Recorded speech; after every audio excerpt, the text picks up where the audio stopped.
Magandang araw mga kaibigan. Bigyan natin ng reaction ngayon, opinion, itong pinaka-latest post ni Attorney Rowena Guanzon.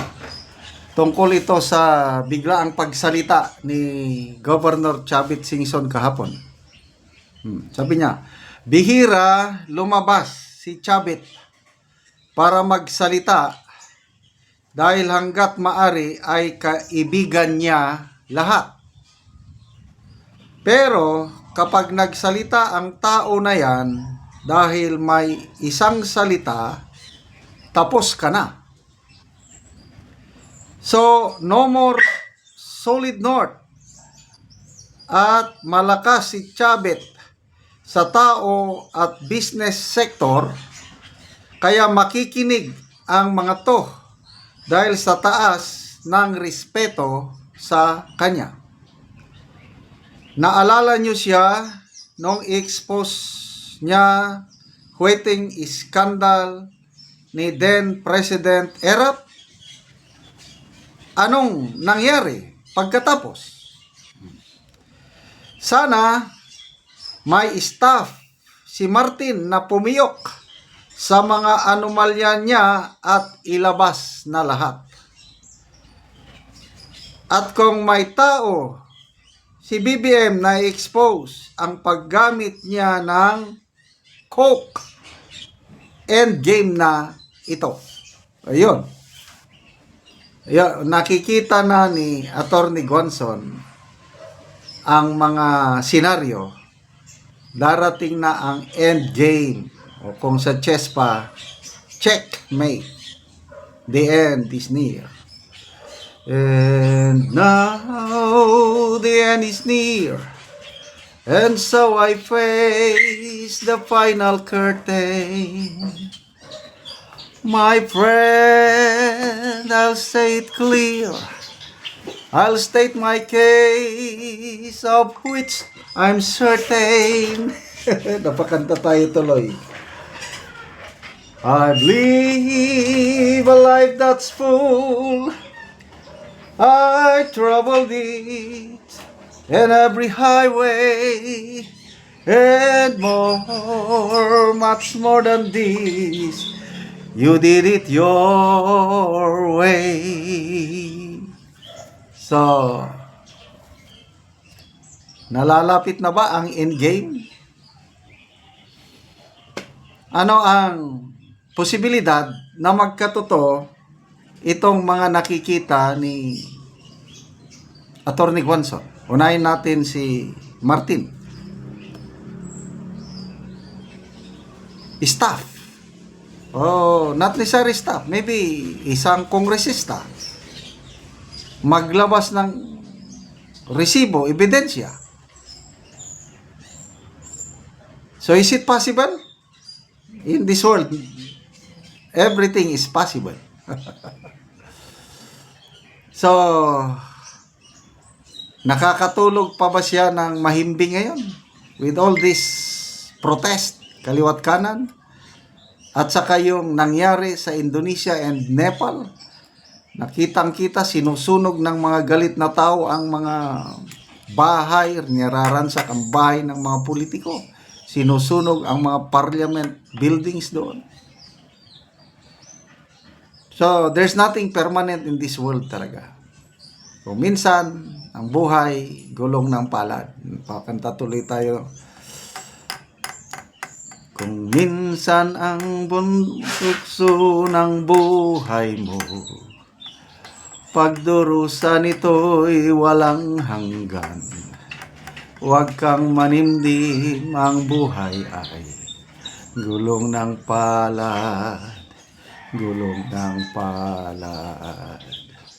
Ang may kapal marunong tumingin sa taong nagkitog nagdusa.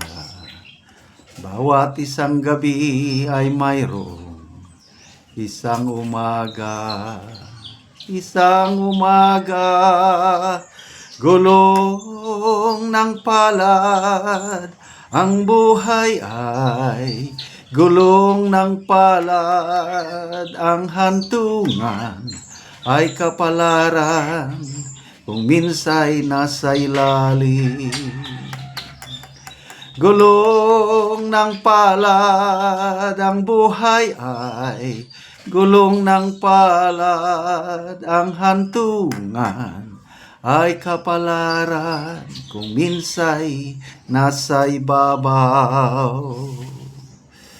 So, ikaw ang pinakamapangyarihang tao. Ngayon, baka bukas, wala na. Marami nang nangyaring ganyan. It's just a cycle. So, tignan natin kung anong magyari sa kaliwat kanan ng mga protesta. Ang dalangin ko lang is sana walang violence, sana walang gulo. Kung nagawa natin noon, EDSA 1, very peaceful, sumikat tayo sa buong mundo. And then nasundan, EDSA 2, wala ring nasaktan ni isa. Dapat, yun ang dalangin ko, ganun lang. Walang masasaktan. Peaceful protest lang. Okay, so, basa tayo sa mga comments. Ay, grabe, sabi niya, endgame, tapos. CY Journey. Correct. Sana nga. Norhata Malabi. Tama. Go, Sir Chavit Singson. O anong panawagan ni Chavit Singson? Peaceful revolution, sabi niya, to be led by the youth. Kasi nakita niya siguro yung nangyari sa Nepal and Indonesia. Karamihan, mga Gen Z ang gumalaw doon. JKRU, sabi niya, told ya, the old dog is as powerful as forever. Rodrigo Laino, I am from Ilocos Norte and I like much Manong Chavit. Ako, palagi akong namamasyal sa Bigan City. Very generous si Governor Chavit. Yung mayroon siyang resort doon, tawag niya Baluarte. Nandun parang zoo, nandun mga different kinds of animals. Palagi kami namamasyal, libre, walang bayad. Makakita ka ng mga talon-talon niya. Yung Manila Zoo, ay baliwala yung Manila Zoo, yung Baluarte ni Chavit. At ang feedback ng mga tao doon is talagang maganda ang pamamalakad ng mga singson sa Ilocos. Kaya pag nagsalita, mayroong dating kay may credibility itong si Manong Chavit Singson.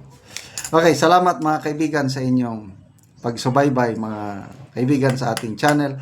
Nakakatulong kayo ng malaki sa Tribong Talandig ng Bukidnon dahil ang income natin sa channel na ito is pantulong po sa tribo. Namimigay tayo ng mga libreng yero at pako para magkaroon naman sila ng maayos na tahanan. Panoorin nyo ang video na ito. Ang natagaan na Mogyero. Salamat kayo sa nabang kuan. Tambang sa Salamat kayo.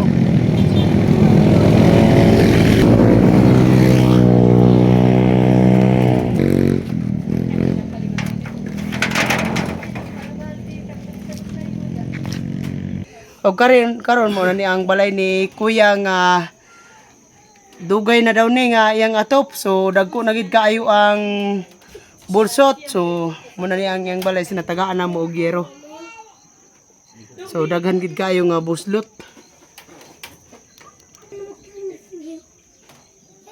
Dako, salamat kayo sa kuan. O karon Kuya, pila na ni ka tuig ang imong balay nga ingani na ang itsura? Pulo na katuig. Napulo na katuig. So buslot na gyud, daghan na gyud og buslot. Buslot na, pulo na katuig ni. Tagaan niyo sin, kung samang kapobre yon. Dakong salamat kayo. So dinwi. Salamat sa pagtabang sa sin nga nag-antos mi sa kalisod. Salamat nang kayo karon kay tagaan niyo og sin. Inabang sa napulo na katuig pagpuyo namo. Antos mi sa kalanan. Luoy na kayo among pamilya. Pila day kabuk imong anak ya? Pito. Pito ang imong anak. Aw, unom. Unom. So Tulo ka laki, duha ka babae. tanan sila ga eskwela ya. Ang kuan ra ka na lang duha. Ga eskwela. Ang Unsa na pod nga grade ya? grade 8, grade 4, grade 2. Mm. Ang isa kay namin yun naman ang isa. Sige, salamat kayo ya. Salamat kayo. Sa kuan, kalisod kayo.